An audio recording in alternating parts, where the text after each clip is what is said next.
Decoding Rumi's Masnavi by Pirjan.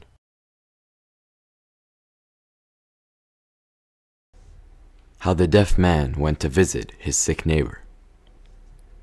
There are different abilities in human without the need for any argument.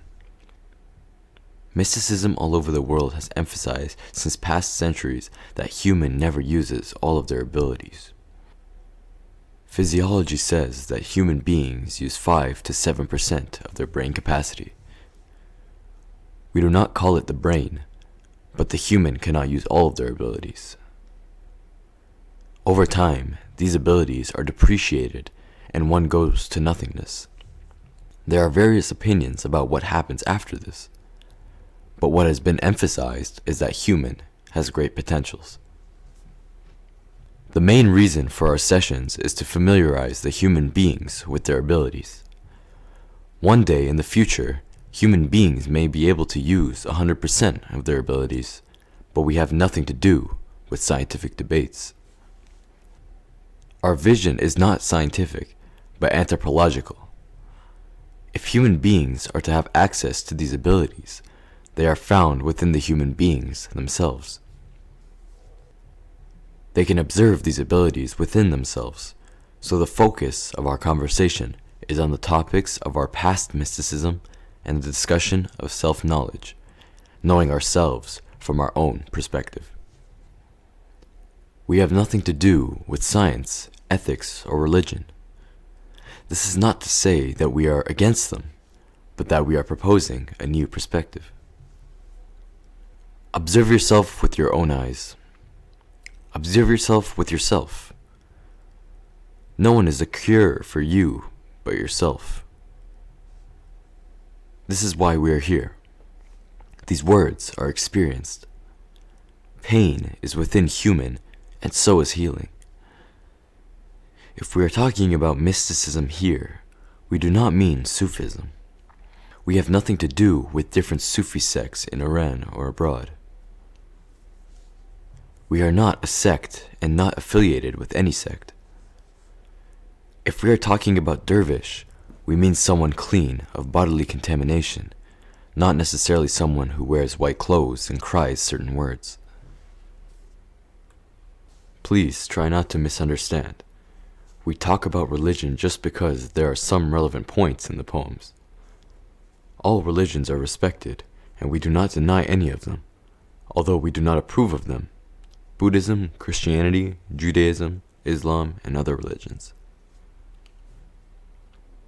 To decrypt Masnavi, we try to refer to the documents.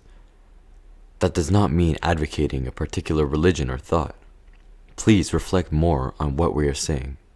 We may learn new ways. We do not want to send anyone in search of something or someone.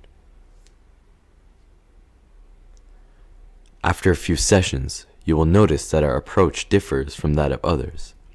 The very subject here is self-knowledge. If you know yourself and understand its very nature, many things are going to be clear to you.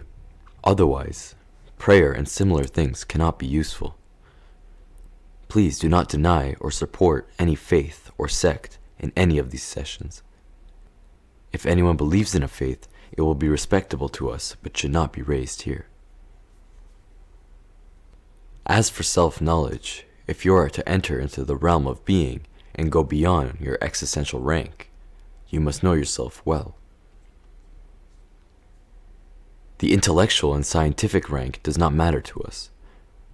They say know yourself to become of a god, but what does that mean? This is the most important starting point for the next steps. We need to know ourselves first to solve many of our other problems.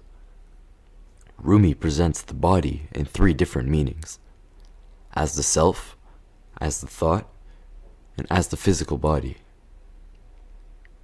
He suggests as you cultivate the self, thought, and body, you must move and look at your own spirit. If you look at your own spirit, you will find that every leaf of a tree is a messenger and has a new message for you. If so, you can take other steps. Otherwise, the steps may lead the person away from the truth. So the first step is self-knowledge. The role of material life is not sustainable. Sustainability results from watching the spirit because it contains eternal life. The sun must shine upon the heart, and this sun is the light of the dark path of life. The spiritual air and inner light of the human are what we are looking for. Mystics see this as a great discovery and assume human abilities as enormous. It is only human who can help themselves. Those who embark on the path of self-knowledge will benefit greatly from this. We do not look at the Masnavi from a moral and educational perspective, nor do we examine it from a literary point of view. The rhyme and rhythm or authenticity of its stories are not our focus. We do not compare poets with each other and only care about self-knowledge. If we achieve this self-knowledge, we will be successful in all aspects of life, especially in our own inner abilities. We don't care about the Rumi's personal life or render it a taboo. It is his guidance that matters to us. The extent of Rumi's sanctity and liberation will not be our subject. If God walks into this room, we will have nothing but emotions to offer, yet the universe is a clever being and only needs our preparation. When we receive the gift, we must be careful not to lose it. We don't talk about medicine or industry, but self-knowledge requires personal study. No one else can help us except ourselves. We deal with the general introspection of the human. Hegel, one of the greatest philosophers of history, has been criticized for his attempt to unite everything from plurality, and this is a disadvantage. The individuality of each human being is different from the other. We are not against ethics. Finally, we don't care if some people follow certain individuals or beliefs. These may help us to become more conscious of our faith. The guidance of the mystics and humans' movements can lead to success. So, if we refer to the Sufis, we do not mean particular sects or dervishes.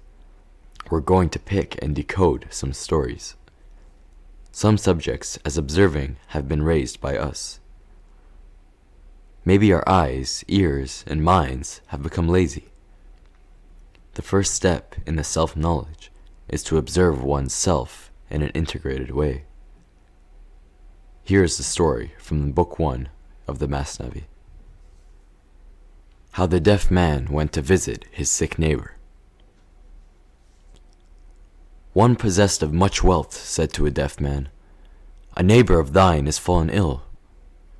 The deaf man said to himself, "Being hard of hearing, what shall I understand of the words spoken by that youth? Especially he is ill and his voice is weak, but I must go thither, there is no escape. When I see his lips moving, I will form a conjecture as to that movement from myself. When I say, 'How are you, O my suffering friend?' he will reply, 'I am fine,' or 'I am pretty well.' I will say, 'Thanks to God. What posset have you had to drink?' He will reply, 'Some sherbet,' or 'a decoction of kidney beans.' I will say, 'May you enjoy health. Who is the doctor attending you?' And he will answer, 'So and so.' 'He is one who brings great luck with him,' I will remark. 'Since he has come, things will go well for you. I have experienced his foot. Wherever he goes, the desired object is attained.' The good man made ready these conjectural answers and went to see the invalid. 'How are you?' he asked.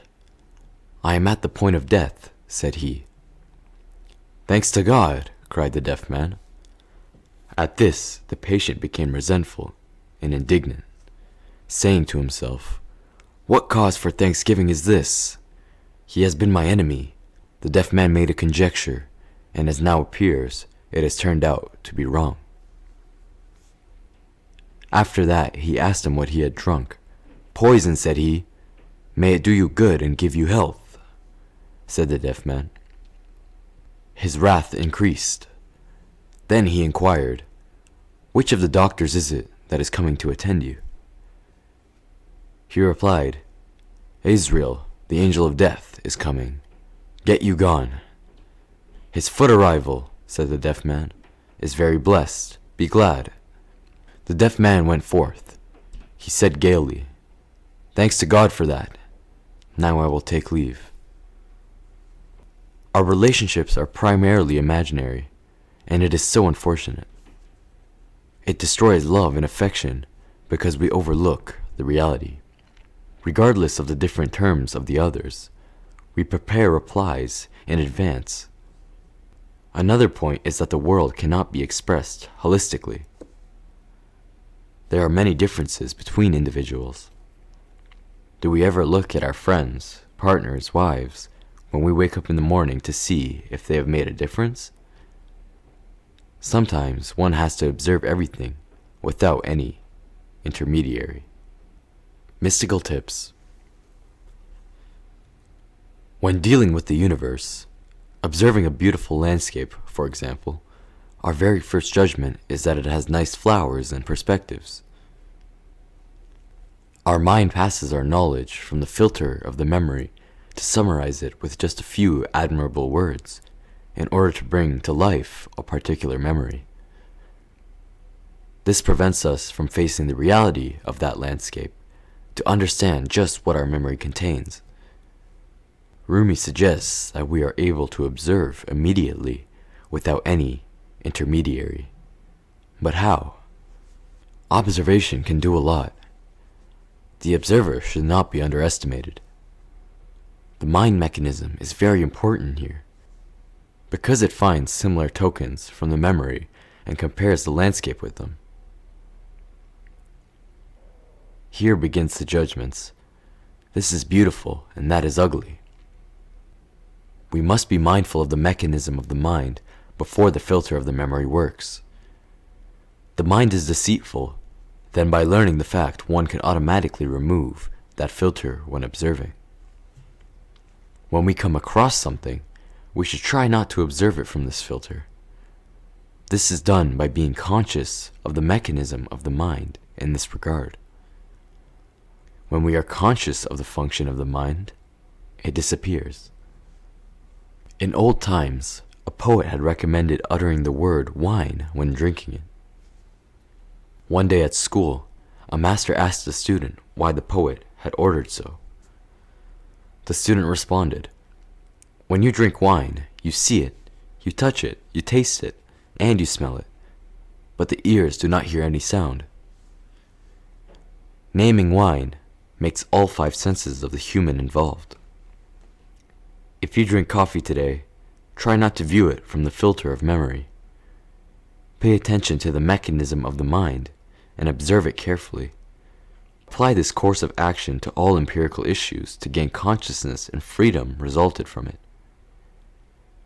Try and practice this technique in order for it to be institutionalized within you. The invalid said, "This is my mortal foe. I did not know he was such a mine of iniquity." The mind of the invalid was seeking 100 abusive terms, that he might send him a message of every description, as when anyone has eaten bad food, it is turning his heart until he vomits. Suppression of anger is like this. Do not vomit it, so that you may gain sweet words in recompense. Since he had no patience, he was tormented.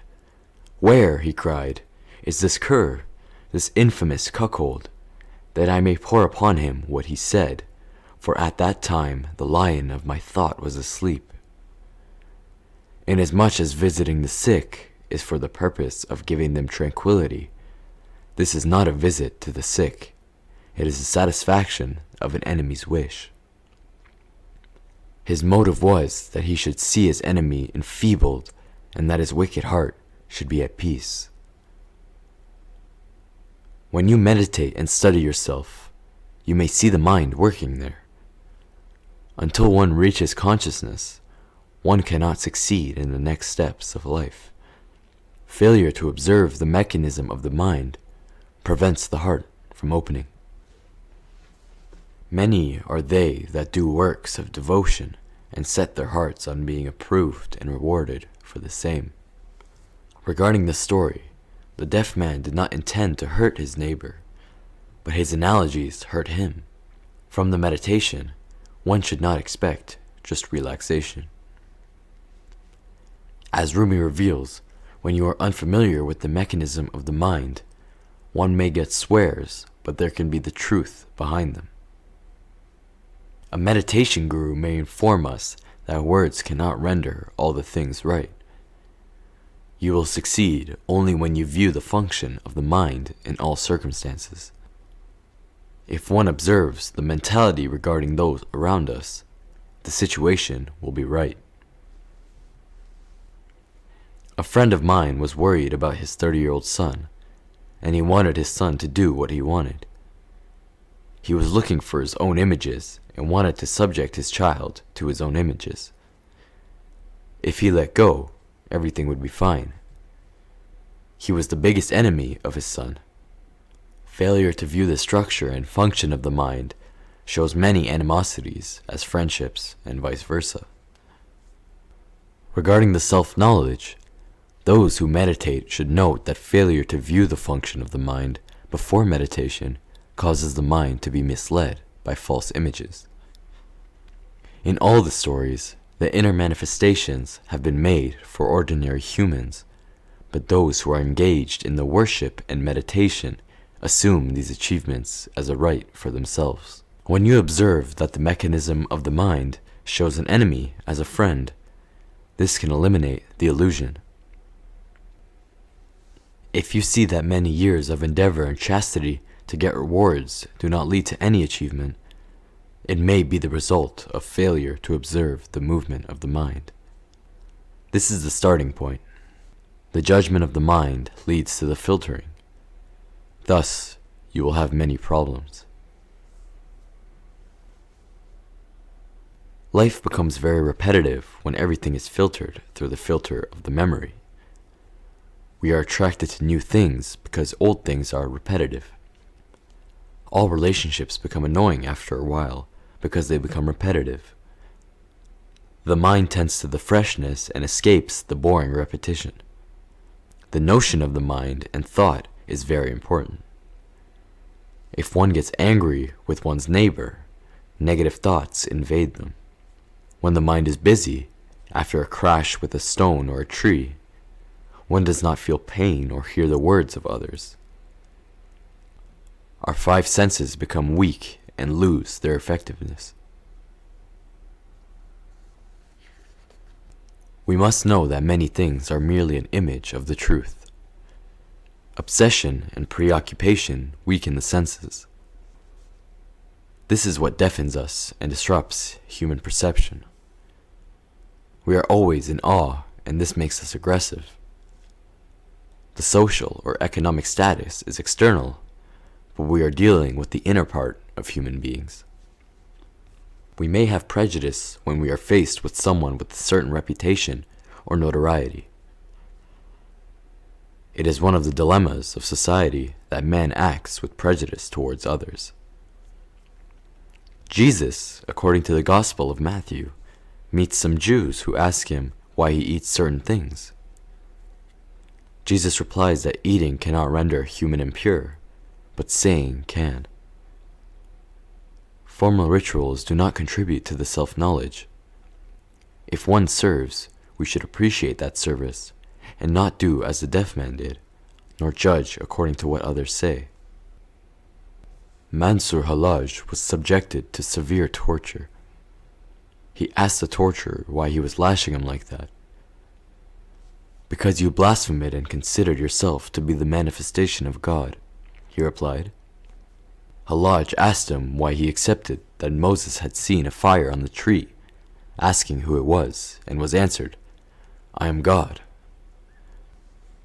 He asked him why he accepted that God had manifested in a tree, but did not accept that God can manifest in a human. This indicates that one may become deaf and not see the truth, but not be conscious of that.